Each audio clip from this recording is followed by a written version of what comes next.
What is up, everybody? Welcome back to Stunna Vlogs. Today is July 3rd. It's a day before July 4th, and it's also 30 days since I had my surgery, which was June 3rd. So exactly 30-day update. I'm here to tell you guys my feeling, my diet, kind of where I'm at, stuff like that. And as you can tell by the title of the video, is my bite relapsing? Is it going back to the way it used to be? Is my upper jaw collapsing again, becoming more narrow? I'm gonna tell you all that right now. So first of all, everything's been going pretty good, guys. As you can see, in terms of my appearance, my swelling has gone down a lot.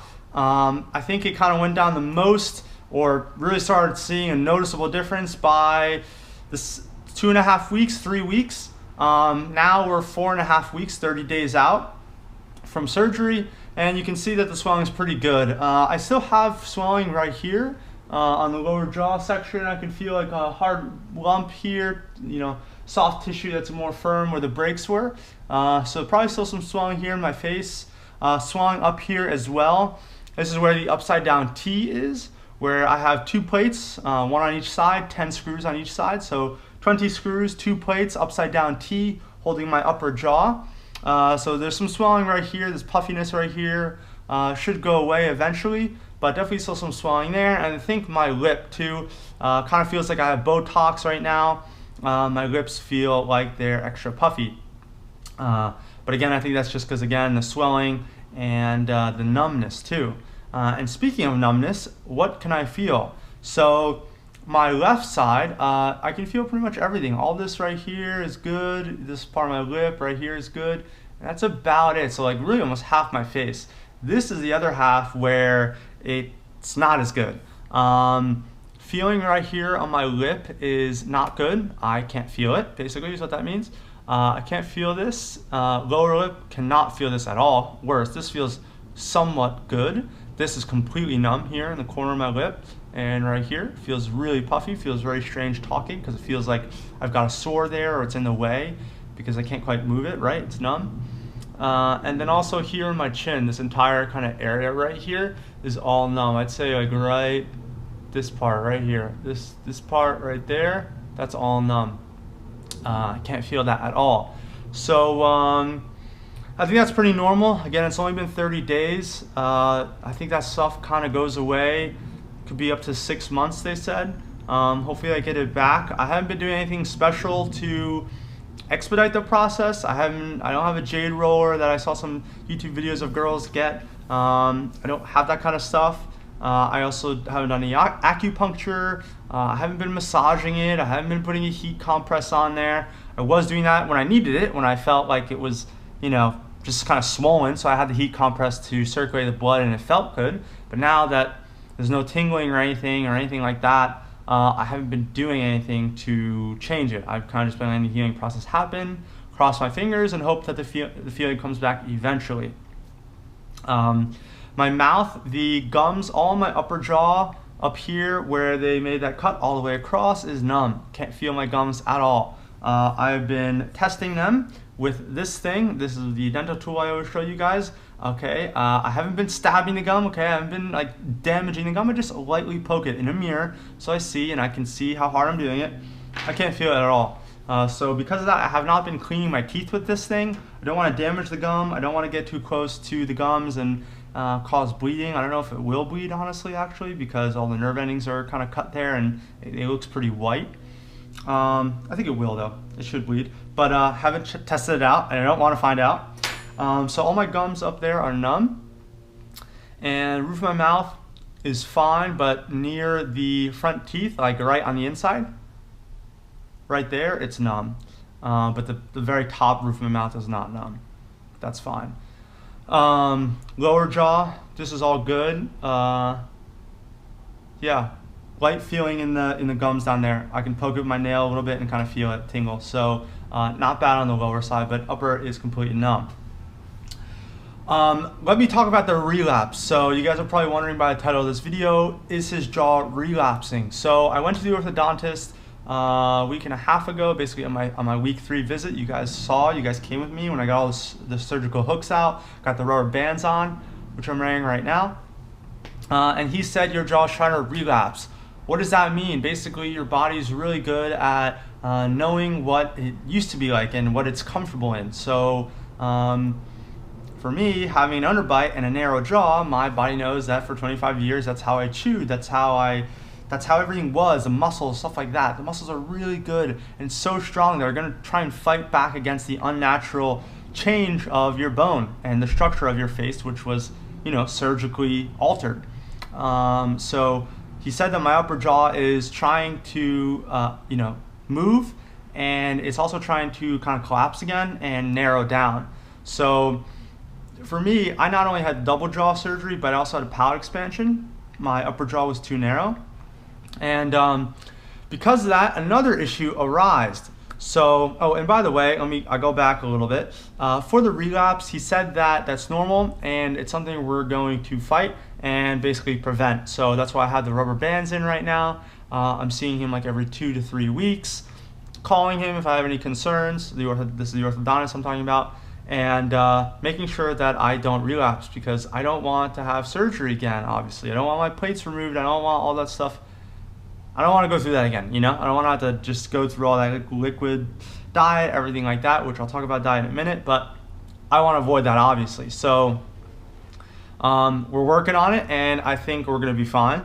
But he just says that, if we didn't do anything, it would probably relapse. That's what you have an orthodontist.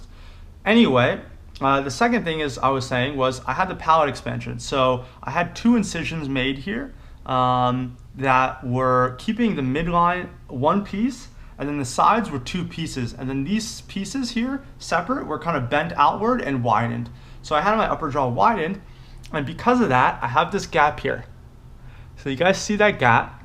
That gap is from the palate expansion. And basically what happened was, well, one, I never had a gap there before surgery. Now I do, again, because of the expansion. So we have to close that up. But the other thing that happened was this tooth right here. This is the lateral incisor tooth, and it's next to that big gap. And this side I don't have a gap. And this tooth is pretty white right here, this lateral incisor.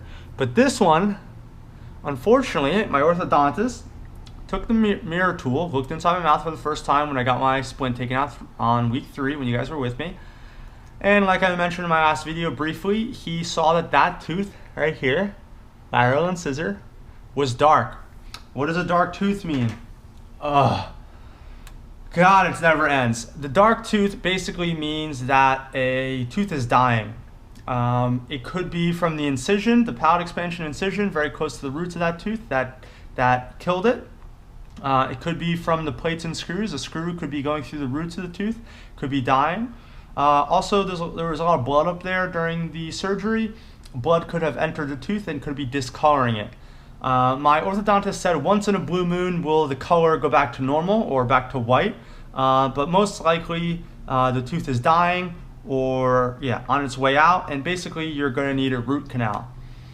So that's something for you guys to know, that if you're having double jaw surgery, you're probably fine. If you're having a palate expansion like me, that could happen.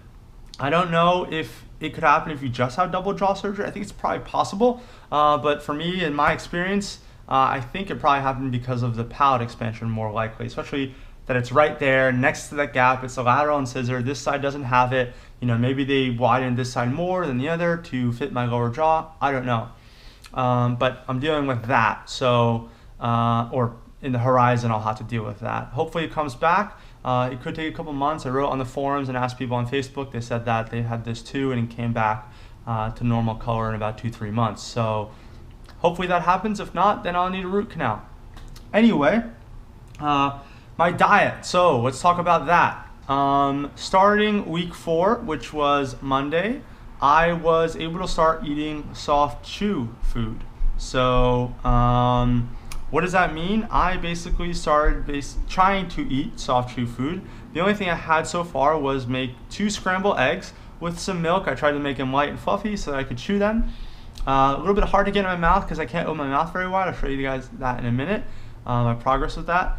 And I have a weird clicking noise in one of my teeth up here that every time I chew, it kind of like clicks. Right now it's not doing it. It's kind of more so when I'm chewing. But that took me about 20 minutes to eat 2 scrambled eggs, and it wasn't that great. So I don't know if I'm gonna keep doing that. I might just wait until I'm more healed. The other thing I did was make pastina or orzo, which are like small little beads of pasta, or the kind of oval flat ones, which when you cook and overcook, they come really small, or they're already small, but they're very soft, and you can kind of put a lot of butter, which I did, and kind of just slurp them down. So I had the pasta, that wasn't an issue. That was actually pretty good. So that's basically the only soft chew foods, or really any food that I've really eaten. Everything else I've been doing is eating this. Okay, you can see I've been demolishing soups. I have so many of these containers. These are the ones that I've kept because I'm gonna need to bring soup to work. I've thrown out a bunch, but I have been going through soups. I take them, put them in the blender, add water and add chicken broth, and make it very fine. So it used to be needed to be really fine when I had my splint in the first 3 weeks. I had to like squirt it, and it couldn't, it had to fit through that nozzle, which is a very small opening. So anything that would get stuck there would be a problem.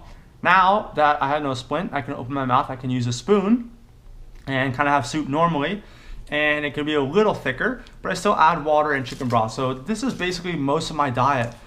Chicken noodle soups. I just started doing chili again because I opened my mouth, but Thai coconut curry. Everything that has chicken in it. Split pea, jambalaya. I mean, I've had so many soups. I've probably eaten every soup in every nearby grocery store too. I've gotten some from the grocery stores, Pavilions, Gelson's, Bristol Farms. These are the grocery stores in California, Southern California at least. So that's mostly my diet.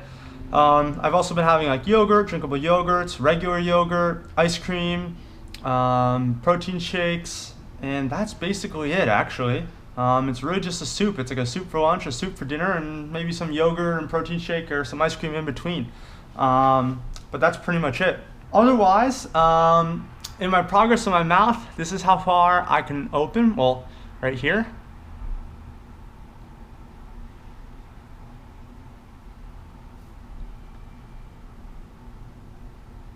So, not bad, I think. Not bad. Not as far as I think I would want it to be.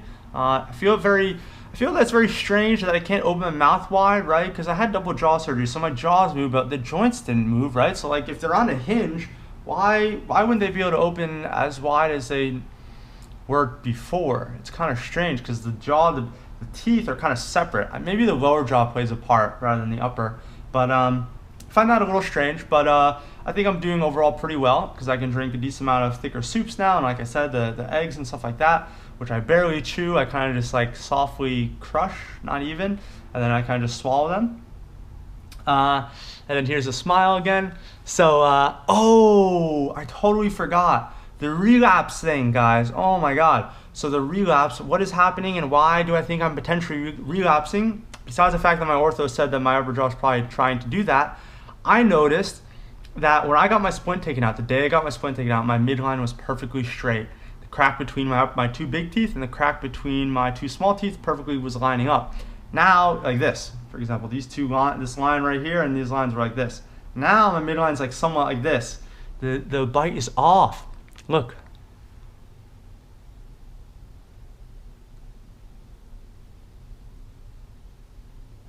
So it's not perfectly straight anymore. Now it's close, it's very close, right?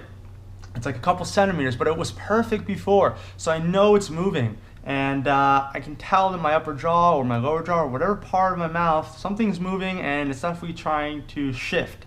So if you don't have the proper rubber bands, or for example that splint, which is helping it keep straight, or those kind of things in place, it's going to be very hard for your bite to be perfect.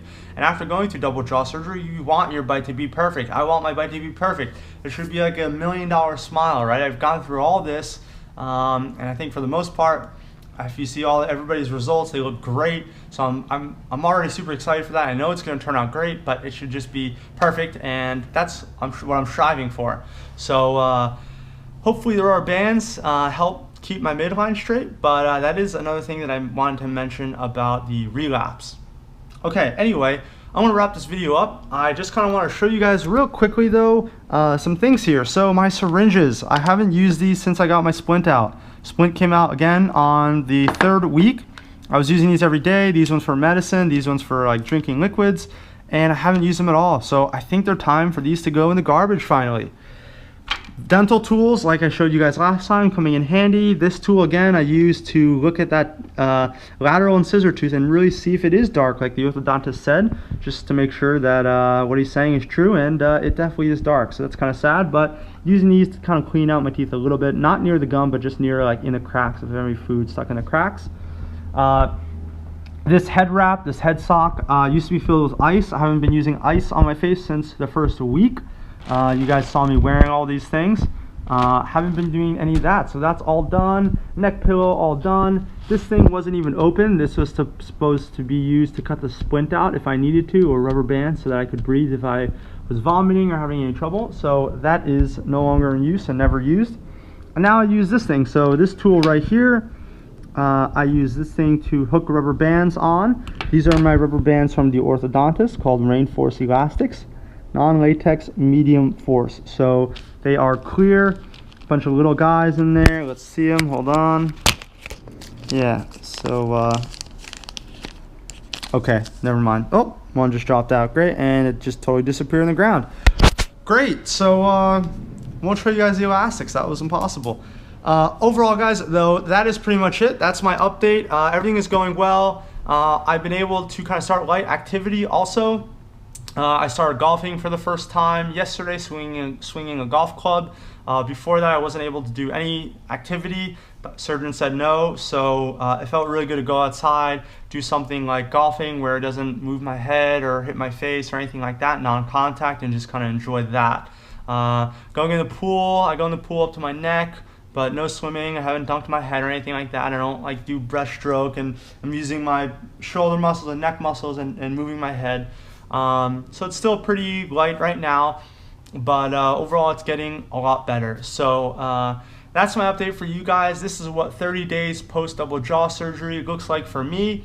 I don't know what you guys think. Feel free to write in the comments below what you guys think about kind of my feeling on my face, how wide I can open my mouth, and if you think my progress is going pretty well, if I look different than my earlier videos. I'm always curious to know if someone thinks that I look different, you know. It's just, that's interesting to me, because I'm like, I kind of see myself every day, so I'm like, oh yeah, it looks a little different, but like, is it really different from somebody who saw me before surgery, hasn't seen me, and now sees me, like, for example, tomorrow for the first time? Always curious to know. So thank you guys for your comments on all the other videos. Thanks for following me. Thanks for subscribing. If you're new to the channel, please subscribe. I'm going to be doing more videos on my progress, stuff like that. I've got time lapses. I've been taking photos of my face every day, so I got a time lapse coming up. A lot of cool stuff. And I'm going to see the surgeon next Monday for my penultimate meeting. Once I have that meeting, the last meeting I'm going to have with my surgeon is basically once I get my braces off. So he only needs to see me 2 more times. Most of the work now is just on the orthodontist. So again, thanks guys for watching. Welcome back to the vlogs. I can talk. It's awesome. I can go golf. Today was awesome. Went to work, got my car washed, went shopping, got more soup because I'm a little scared to do the soft chew diet. I know some people have been doing like soft chew before me. I've seen on Facebook and stuff like that, but honestly, I don't know guys. Like, it takes a long time for your bone to heal, and I'm just not gonna rush it. I don't wanna chew and damage anything or slow the process down or offset my bite any more than it already is. So we're not doing that. Most of the stuff I'm gonna do is just still the soups. They're pretty tasty, so whatever. We're getting there. Alright guys, I'm rambling. Thanks for watching. I'll see you guys next video.